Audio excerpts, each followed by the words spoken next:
Matthew 16. Leaders demand a miraculous sign.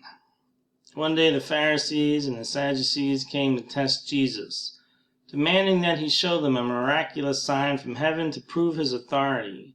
He replied, "You know the saying, red sky at night means fair weather tomorrow.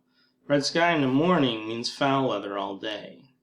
You know how to interpret the weather signs in the sky, but you don't know how to interpret the signs of the times. Only an evil, adulterous generation would demand a miraculous sign, but the only sign I will give them is the sign of the prophet Jonah." Then Jesus left them and went away. Yeast of the Pharisees and Sadducees. Later, after they crossed to the other side of the lake, the disciples discovered they had forgotten to bring any bread. "Watch out," Jesus warned them. "Beware of the yeast of the Pharisees and the Sadducees." At this they began to argue with each other because they hadn't brought any bread. Jesus knew what they were saying, so he said, "You have so little faith. Why are you arguing with each other about having no bread? Don't you understand even yet? Don't you remember the 5,000 I fed with 5 loaves and the baskets of leftovers you picked up? Or the 4,000 I fed with 7 loaves and the large baskets of leftovers you picked up?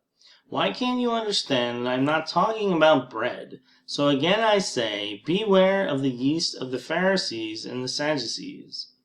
Then at last they understood that he wasn't speaking about the yeast and bread, but about the deceptive teaching of the Pharisees and Sadducees. Peter's declaration about Jesus. When Jesus came to the region of Caesarea Philippi, he asked his disciples, "Who do people say that the Son of Man is?" "Well," they replied, "some say John the Baptist, some say Elijah, and others say Jeremiah or one of the other prophets."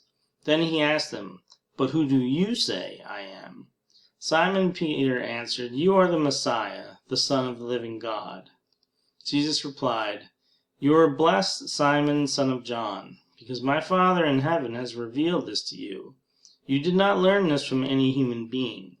Now I say to you that you are Peter, which means rock, and upon this rock I will build my church, and all the powers of hell will not conquer it. And I will give you the keys of the kingdom of heaven. Whatever you forbid on earth will be forbidden in heaven, and whatever you permit on earth will be permitted in heaven." Then he sternly warned the disciples not to tell anyone that he was the Messiah. Jesus predicts his death. From then on, Jesus began to tell his disciples plainly that it was necessary for him to go to Jerusalem, that he would suffer many terrible things at the hands of the elders, the leading priests, and the teachers of religious law. He would be killed, but on the 3rd day he would be raised from the dead. But Peter took him aside and began to reprimand him for saying such things. "Heaven forbid, Lord," he said, "this will never happen to you." Jesus turned to Peter and said, "Get away from me, Satan.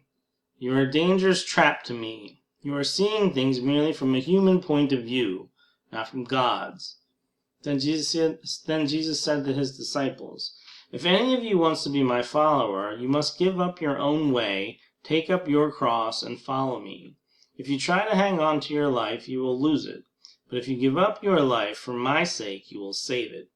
And what do you benefit if you gain the whole world but lose your own soul? Is anything worth more than your soul? For the Son of Man will come with his angels in the glory of his Father, and will judge all people according to their deeds. And I tell you the truth, some standing here right now will not die before they see the Son of Man coming in his kingdom."